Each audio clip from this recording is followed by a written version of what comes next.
고린도후서 9장 많이 심은 자는 많이 거두고 적게 심은 자는 적게 거둔다. 이 말씀을 여러분과 함께 나누도록 하겠습니다. 고린도후서 8장은요, 헌금에 대해서 참 잘 우리에게 해석해주고 교훈을 주는 그러한 내용이었습니다. 근데 고린도후서 9장 1절부터 5절도 일반적인 헌금에 대한 그러한 이야기입니다. 그래서 1절부터 5절은 그냥 뛰어 넘어가겠습니다. 그 반복되는 내용인 것 같아서 뛰어 넘어가고 9장 1절부터 5절은 이런 내용입니다. 헌금은 적극적으로 하는 것이 아니라 미리 기도하면서 준비하는 것이다. 그 내용을 이제 다루었다라고 보시면 되겠습니다. 9장 6절부터 10절까지 쉬운 성경으로 함께 합독하겠습니다. 이런 사실을 명심하십시오.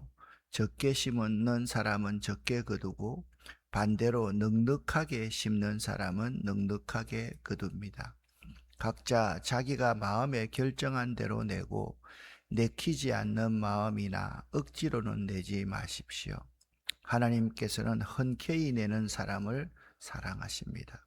하나님께서는 여러분이 모든 일에 필요한 것을 언제나 다 가지고 모든 선한 일을 넘치게 할 수 있도록 여러분에게 모든 은혜를 베풀어 줄 수 있는 분이십니다.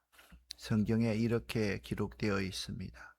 그가 가난한 사람들에게 후하게 나누어 주었으니 그가 행한 의가 영원히 지속될 것이다.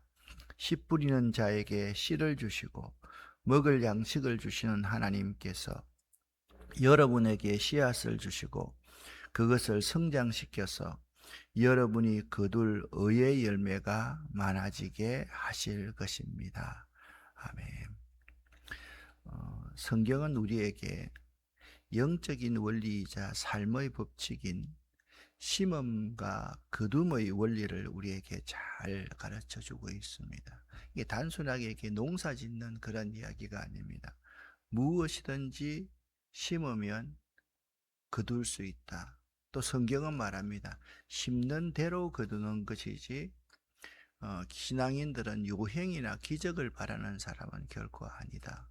많은 사람들이 그런 생각들을 많이 합니다. 심지 않고 거두려고 합니다. 여러분, 심지 않으면 거둘 수가 없습니다. 지금 우리 교회도 계란 유정란을 지금 부화를 시키고 있습니다. 이제 오늘 내일 이제 일단 한 40마리 정도 병아리를 이제 좀 가져가고 계속해서 나오게 될 겁니다. 똑같은 달걀이라 할지라도 안에 생명의 씨앗이 있는 달걀과 생명의 씨앗이 없는 달걀은 너무나도 다릅니다. 씨가 땅속에 들어가야지 거둘 수 있는 것이지 씨가 땅속에 들어가지 않으면 거둘 수가 없다. 그게 이 세상의 원리입니다. 모든 것이 인풋이 있으면 아웃풋이 있게 되는 겁니다. 들어가는 길이 있으면 나오는 길이 있어야 되는 것이 인생의 원리란 말씀이죠. 농부가 가을에 풍성한 수확을 기대하며 봄에 씨를 뿌리듯 우리 신앙생활과 헌신도 마찬가지입니다. 특별히 헌신도 마찬가지입니다. 심은 대로 거두는 것이지 평소 때 아무것도 안 하다가 거둘 수가 없다라는 것입니다. 오늘 본문 6절은 이렇게 분명하게 선포합니다. 적게 심는 자는 적게 거두고 많이 심는 자는 많이 거둔다. 이 원리는 단순히 물질의 복만을 의미하는 것이 아니라 하나님 나라의 풍성함을 누리는 핵심 비결이라는 것을 알아야 됩니다. 우리는 기독교 복음을 지금까지 잘못 이해해 왔습니다. 심지도 않고 거두려고 합니다. 하나님은 심지도 않는데도 거두게 하시는 분은 아니십니다. 콩 심은데 콩이 나고 팥 심은데 팥이 나게 하시는 하나님인데 그 콩과 팥에 30배, 60배, 100배의 결실을 주시는 분이 하나님이시지, 콩을 심지 않는 곳에서 대파를 요구하면 그것은 말이 안 되는 우리의 삶의 모습이다. 그러면 우리가 어떻게 심어야 할까? 첫 번째, 인색함이나 억지가 아닌 즐거움으로 심어야 한다라는 것입니다. 억지로 하는 인색한 마음은 심는 행위 자체의 가치를 떨어뜨립니다. 하나님은 즐겨내는 자를 사랑하신다, 그렇게 말씀하고 있습니다. 기쁨으로 심는다는 것은 하나님이 나의 공급자이심을 완전히 신뢰할 때만 가능한 일입니다. 여러분, 그렇지 않습니까? 똑같이 심는데 결과를 알고 결과에 대한 경험이 있는 사람은 심을 때 기쁨과 즐거움이 있습니다. 반드시. 자, 올해는 내 텃밭에 땅콩을 좀 심어야 되겠어. 그럼 땅콩을 잘 심으면요, 땅콩이 땅콩을 결실하게 되어 있습니다. 기쁨으로 심을 수 있죠. 심으면서 우리 내 속에는 맛있는 땅콩, 영양분 있는 땅콩이 그려지기 때문에 기쁨과 즐거움으로 심을 수 있다라는 것입니다. 두 번째, 어떻게 심어야 되나? 모든 은혜를 넘치게 하시는 하나님을 신뢰하며 심어야만 합니다. 하나님은요, 심는 대로 거두게 하시는 뿐만이 아니라 은혜로 더 많은 것을 거두게 하시는 분이다라는 사실입니다. 우리가요, 심을 때 두려워하지 않을 수가 있는 이유는 하나님께서 모든 은혜를 우리에게 넘치게 하실 능력이 있으시기 때문에, 그래서 여기 이제 은혜라는 단어는 결실들을 의미합니다. 복을 의미하는 단어입니다. 하나님은 우리가 심는 것 때문에 부족해지게 두지 않으십니다. 오히려 모든 일에 항상 넉넉하여 모든 착한 일을 넘치게 하십니다. 그걸 위해서 구약 성경에 보면 메추라기와 만나를 우리에게 항상 제공하셨습니다. 그때 모든 메추라기와 만나를 먹고 나서 낸 결론이 무엇입니까? 많이 거둔 자도 공평하고 적게 거둔 자도 공평하게 먹고 살았다. 그게 광야에서 메추라기와 만나를 주시면서 결론적으로 말씀하신 것입니다. 욕심이 있어서 많이 거둔 자는 만나가 썩습니다. 적게 거둔 자는 또 이웃이 거두어서 함께 나누어 줍니다. 그래서 함께 더불어서 살 수 있도록 만들어 주시는 분이 우리 하나님이시다. 세 번째, 어떻게 심어야 하나? 의의 열매를 기대하면서 심어야만 한다, 그렇게 말씀하고 있습니다. 하나님은 심는 자에게 먹을 양식만 주시는 것이 아니라 다음 해에 뿌릴 씨도 주시는 분이 하나님이십니다. 우리가 심을 때 하나님은 우리의 의의 열매를 더하게 하십니다. 자, 이 부분에서는 오늘날 참 생각해야 될 게 참 많습니다. 식물을 연구하는 식물학자들이 자꾸 수확을 더 많이 하기 위해서 씨앗을 가공하고 씨앗을 변형시킵니다. 그래서 옛날에는요, 우리가 옥수수를 먹다가 좋은 옥수수가 있으면 그 옥수수를 그냥 몇 개를 이제 종자로서 매달아 두고 그 다음 해에 옥수수 씨앗을 심으면 옥수수가 많이 났습니다. 그쵸, 그죠? 오늘날 여러분, 그렇다고 해서 옥수수 걸어놨다가 옥수수 심으면 옥수수 안 나는 씨앗들이 훨씬 더 많습니다. 왜냐하면 사람이 그 종자 그 자체의 원리를 건드려 놓았기 때문입니다. 한 번, 두 번은 열매가 많이 수확되도록 만들었고, 그게 돈 벌기 위해서 그러는 거죠. 아프리카 같은 데 가가지고 있잖아요. 옥수수 하나를 심으면 5개가 일반적으로는 아프리카산 옥수수인데 이건 하나를 심으면 10개가 나는 거예요. 그러니까 아프리카 사람들이 가만히 노동력 하나에 열이 되니까 그 씨앗만 다 공짜로 주니까 다 삽니다. 다 또 구입합니다. 자기의 원래의 씨앗을 다 버려버립니다. 그런데 놀라운 것은 이 10개 수확하는 것은요, 그 다음에 심으면 수확이 하나밖에 안 되는 거예요. 그 수확이 안 되는 거예요. 그러면 이 사람들은 어떻게 합니까? 10개 맺을 수 있는 그 씨앗을 계속 사야만 됩니다. 이 뇌가 학습이 되어 있기 때문에 10개 수확하는 것을 다음에 5개 수확하는 것으로 받아들이지를 않습니다. 그래서 다국적 기업에서 돈을 벌기 위해서 그렇게 씨앗을 변형시키고 유전자를 바꾸어서 그렇게 공급해서 돈을 이제 버는 거죠. 착취를 하는 거죠. 근데 하나님은 그런 분이 아니시다라는 겁니다. 근데 오늘날도 우리 농사를 연구하는 사람들은 어떻게 하면 우리나라의 모든 작물들의 그 씨앗, 종자를 다음 세대에 온전히 전할 수 있을 것인가? 그거 연구합니다.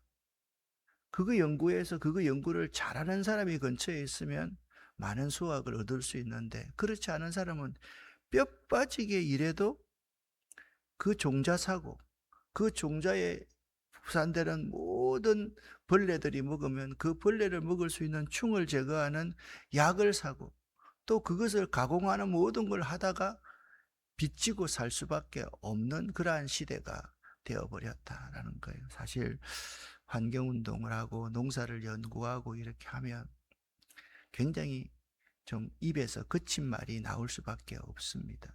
농협, 농민들을 위해서 참 좋은 일 하는 곳인 것 같지요? 아닙니다.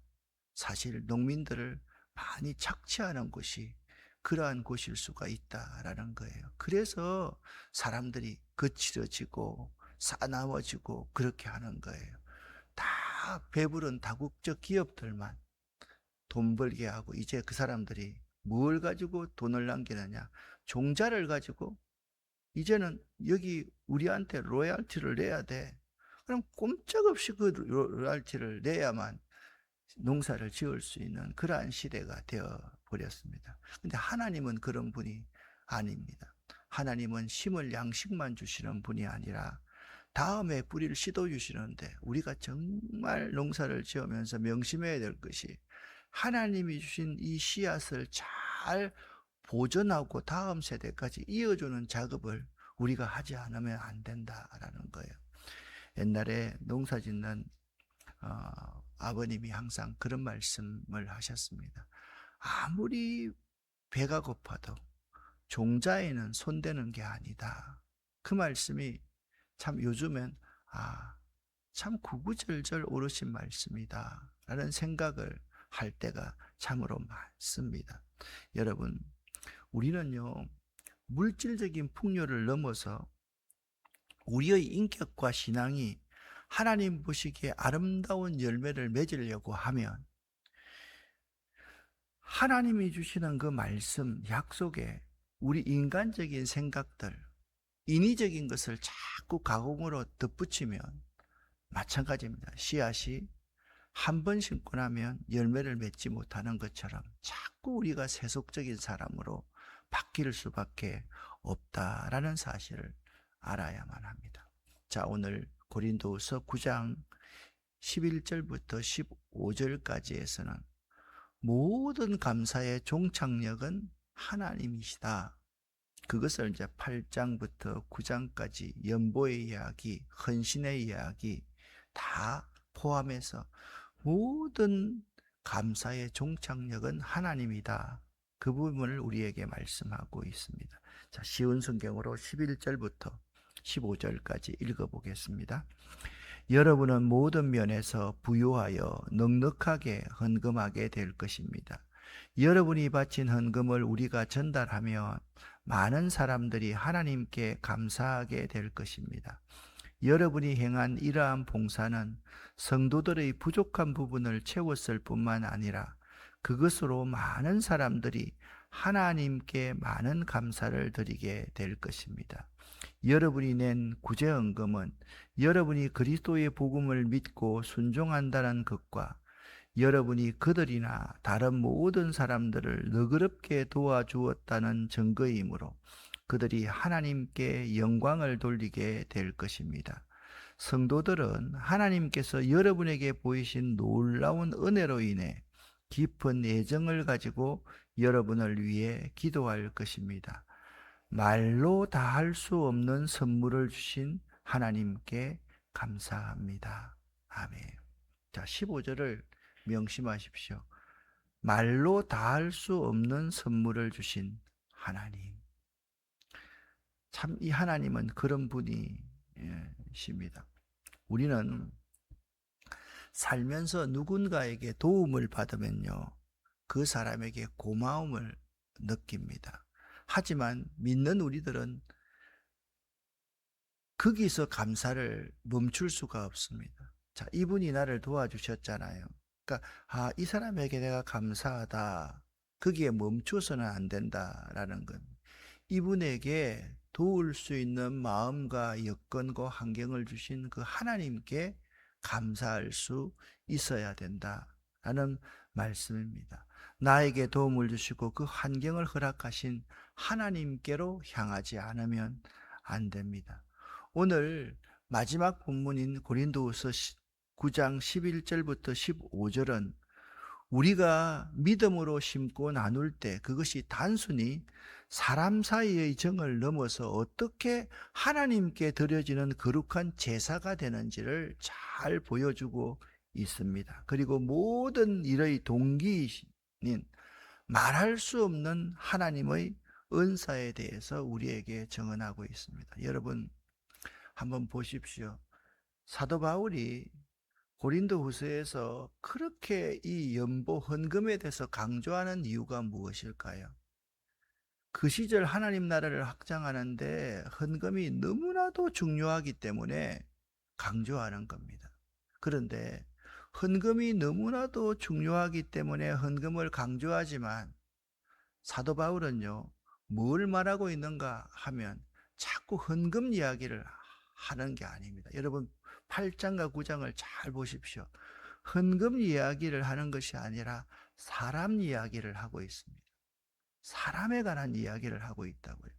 그러니까 무슨 말씀인가 하면 헌금보다 더 중요한 것이 사람이다. 사람의 마음이다. 사람의 선한 동기다. 그 점을 우리에게 계속적으로 말씀하고 있다라는 거예요. 그러니까 헌금 그 자체는요, 돈은요, 디모데서에 보면 일만 악의 뿌리가 될 수 있습니다. 여러분 항상 그렇습니다. 돈이 있잖아요. 우리 주머니에 있고 지갑에 있으면 그건 돈은 돈이지만 돈을 우리 가슴 속에 묻어두면 그 돈은 우상이 됩니다. 우리를 죽게 하고 썩게 만든다라는 것입니다. 그걸 우리가 모르면 안 됩니다. 그래서 우리가 나누고 드리면 그 결과가 뭐냐?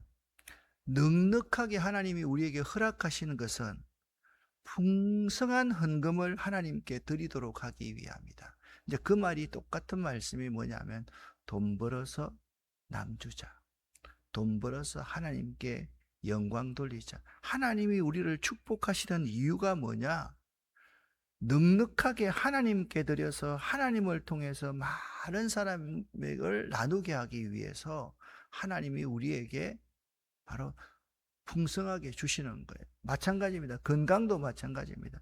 건강해서 나를 위해서 사는 것이 아니라 건강해서 주님과 복음과 교회와 이웃을 위해서 살도록 하기 위해서 건강을 주셨다라는 거예요. 그러면 내가 손해 아닙니까? 손해같이 보이지요. 절대로 손해가 아닙니다. 우리 인생 70, 80이 끝이 아니기 때문에 그렇습니다. 여기에서 이 세상에서 우리 인생이 끝이라고 하면 자꾸 베풀고 나누고 그렇게 사는 것이 참 별로 좋지 않게 보이지만 우리에게는 영원한 하늘나라, 우리 주님과 함께 그 하늘나라가 있기 때문에 넉넉해지면 넉넉해질수록 풍성한 헌금을 하나님께 드려야 된다.